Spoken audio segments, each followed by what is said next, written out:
Coming up on Around San Diego, hundreds of more people are suing the city of San Diego after their homes were flooded back in January. And South Bay parents are speaking out over their child's safety because of the cross-border sewage crisis, what they're now demanding. Plus, dog owners in Rancho Bernardo are frustrated after their dog park was taken over by a pile of dirt. We are working for you to get answers on how soon it could all be repaired. Well, thank you so much for joining us as we take you around San Diego. I'm CBS 8's Jenny Day. I'll get you caught up on a week's worth of news and look ahead in less than 30 minutes. So, of course, lately it has been all about the heat, but we do begin with an update on all of that rain we had at the start of the year. Another 700 people are now suing the city of San Diego over the flooding that happened in January, pushing the total to more than 1,300.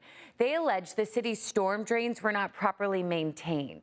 CBS 8's David Godfredson has more on this latest lawsuit and the condition of the storm drains that were cleared just a few months ago. The city of San Diego cleaned out storm drains in Mountain View and South Crest days after the flooding washed out hundreds of homes on January 22nd. This is what the storm drain at the National Avenue Bridge near South 41st Street looked like in early February, totally cleaned out. And this is what it looks like today. 7 months later, the brush has totally grown back. This is a common issue right here that you see. The bamboo grows back in about 60 days. Larry Zajon told me he owns 2 nearby homes in the flood zone.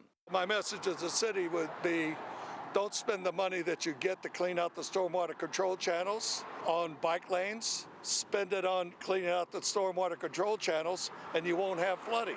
Last week, an additional 700 people filed this lawsuit against the city of San Diego. That makes a total of about 1,300 plaintiffs so far who have filed suit against the city. Well, I think it's clear that the city hasn't learned its lesson yet, that it needs to get out there and continue to maintain these channels.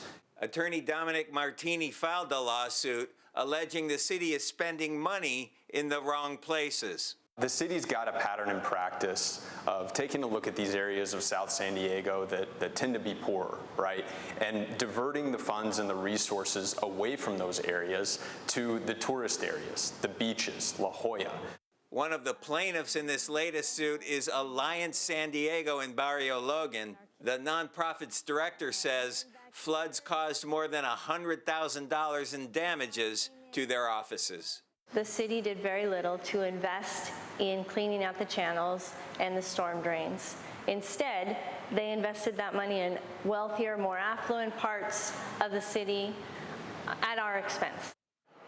One of the goals of these lawsuits is to try and force the city to maintain its storm drains, which does not appear to be happening even today in Mountain View.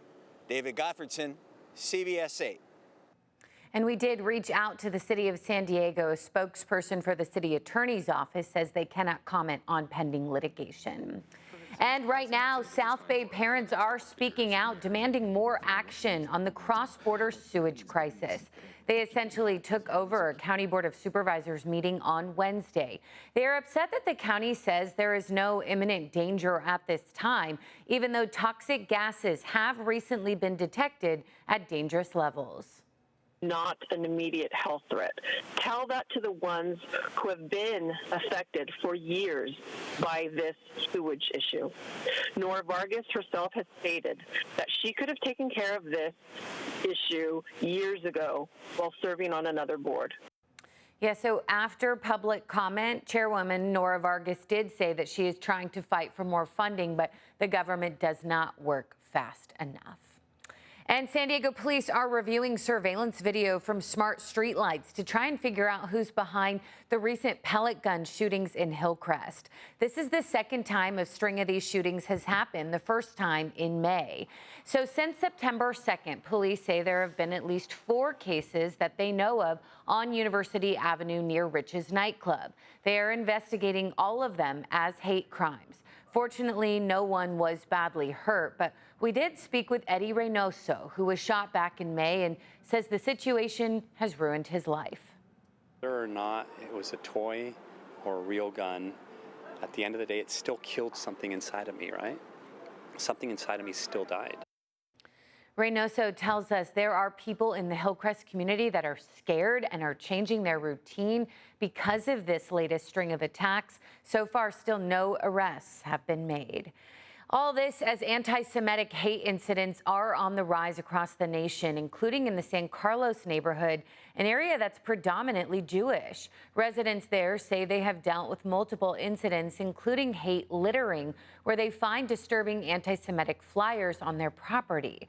This week, Assemblyman Chris Ward pushed legislation that could curb those hateful tactics. Ward says his legislation would update the definition of intimidation by threat of violence to include this hate littering. It would include fines of up to $25,000. If Governor Gavin Newsom approves the legislation, it would take effect immediately after being signed. And the man who killed 2 students and wounded a dozen more at Santana High School 23 years ago has been denied parole. Andy Williams was 15 years old at the time of the shooting. He was sentenced to 50 years to life in state prison. But because of a change in state law, he received his first chance at parole on Tuesday. During the hearing, more than 20 victims and family members spoke and shared victim impact statements.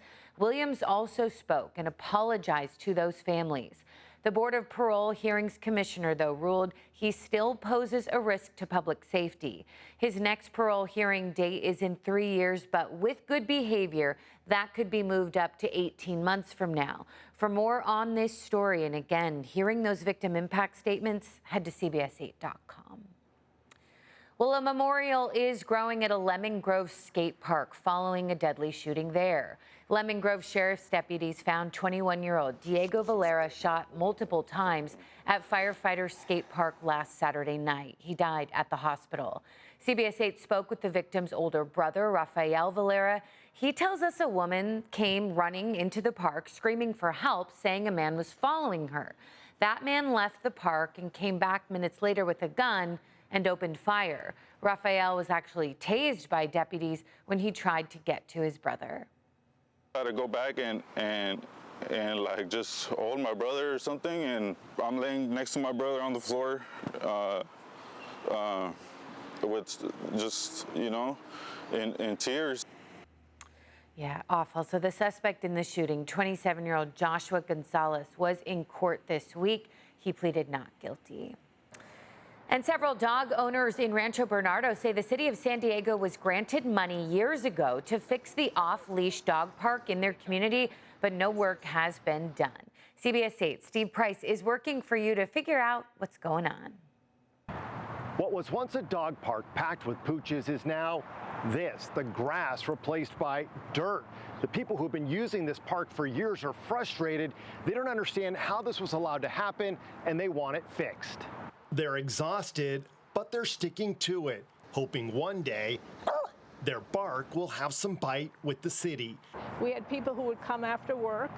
They would meet, they would make connections, they would have fun, and nobody comes anymore. And it's very, very sad. Linda Hickman is beyond frustrated with the situation here at the Rancho Bernardo off-leash dog park. And it's not just the dirt and the burrs and the dangerous holes. Check out the water fountain. It hasn't worked all summer. It breaks my heart. Adding to the frustration, the city has the money to fix this. They got a $500,000 state grant 5 years ago, specifically to make the 2.6-acre RB dog park nice again. And back in 2022, they were told all the work would be completed by this October. But that's just weeks away, and no work has even started. Not acceptable, especially when we have the money. And it's not just Linda. Several dog owners say they've contacted the city trying to figure out what's going on. They won't give us any information at all. So there might be, you know, $50,000 left. We don't know.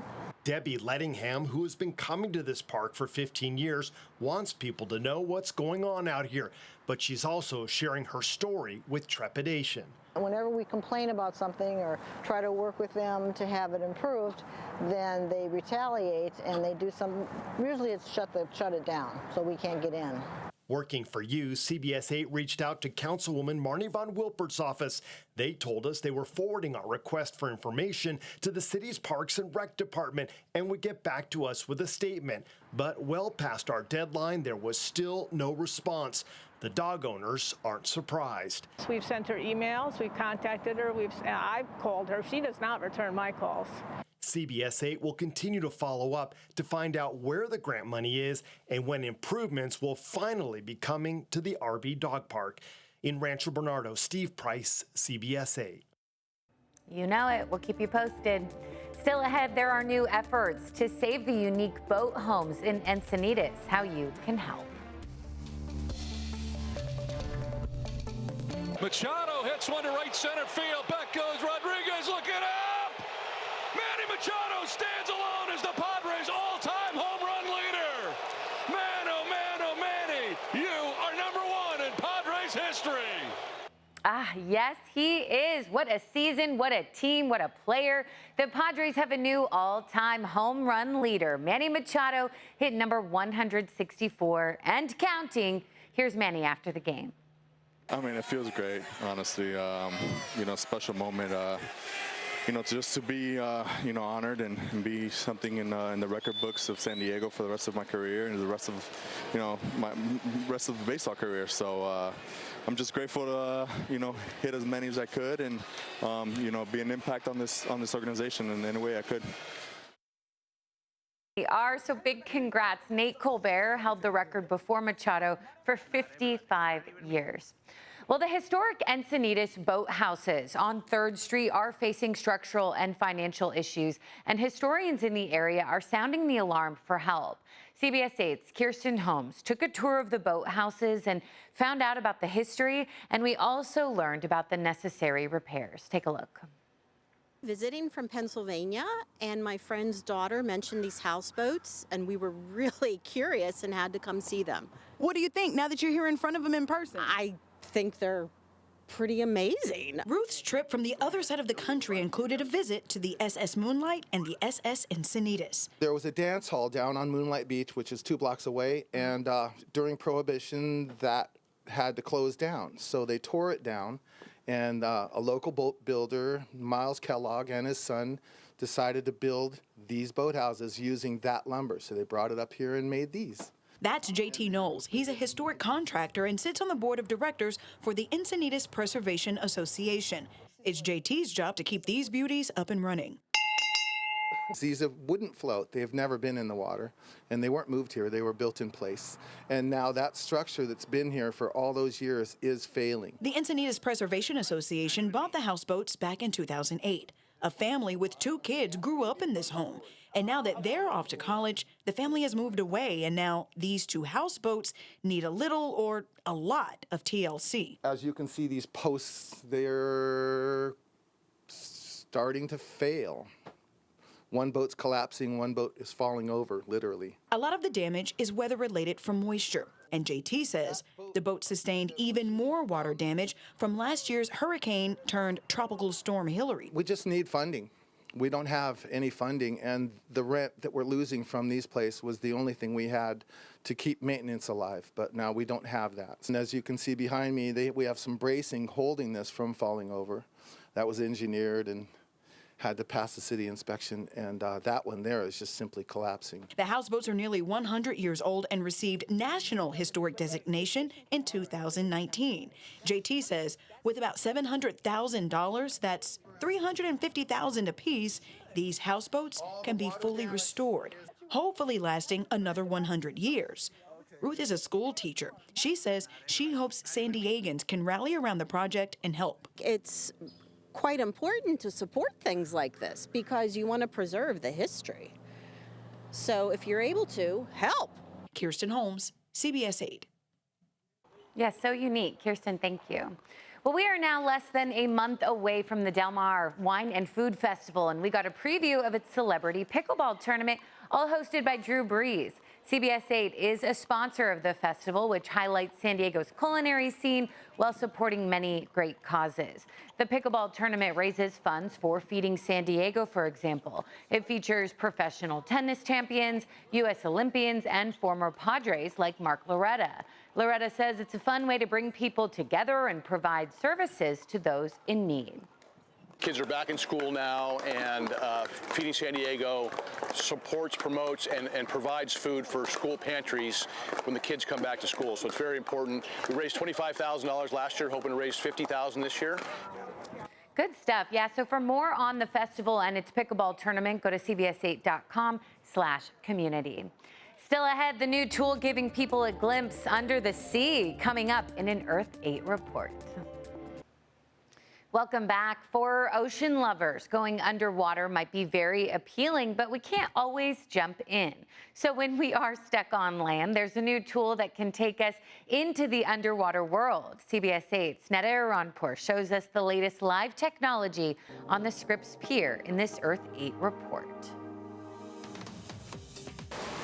Here at La Jolla Shores, your eye is not only drawn to the waves, but probably to the Scripps Pier that jets out over the ocean. While everything above water can be captivating, what's going on underwater is just as important and beautiful. And now anyone with internet can get a glimpse, thanks to the live stream of a high-definition camera set up on one of the pilings of the pier. Some resident lobster that are hanging out over here on the right side, which is a lot of fun to see. And then we've even seen our resident octopus come out now and then. Melissa Carter is the manager of the Shore Stations program at the Scripps Institution of Oceanography. She's been here collecting data for about 25 years, and just a few weeks ago, she helped make this camera happen, placing it about 12 to 15 feet deep, depending on the tide, on the south side of the pier facing the shore. The number of pilings that you see, and this is written in our website, tells you how far of the visibility that you'll actually see. So on a very clear day, you might see 3 to 4 pilings, and that would show about 15 feet of visibility. We wanted to give divers a look under the ocean so they could determine whether or not it was a good time to dive. And after only a couple weeks of going live, it has already captured some incredible and rare species. At least my favorite that I've seen so far is a giant sea bass. It looks like it swam up. It knew where the camera was, swam up to it to say hi. We've also seen leopard sharks.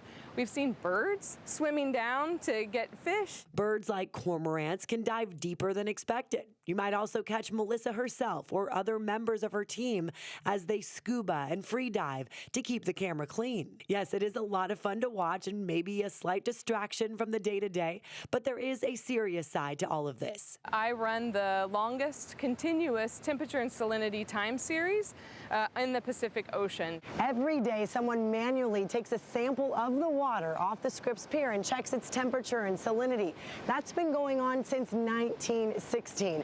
The hope is now with this new camera in place, there's another way to keep eyes on the ocean. Like many of the tools and technology on the pier, Melissa is requesting for grant funding to keep record of what this camera discovers. Us trying to better understand the role that nutrients, warming, and all of those things play into our water quality and our ocean's health. The camera was donated by a Scripps graduate. The owner of Deep Sea Power and Light equips things like robots with cameras that can capture deep ocean images.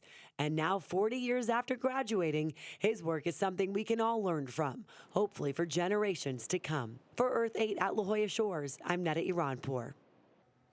How cool is that? The things we might be able to see if we check it daily. So you can view this camera really anytime during daylight hours. We will have a link to it posted on cbs8.com. Just click this story.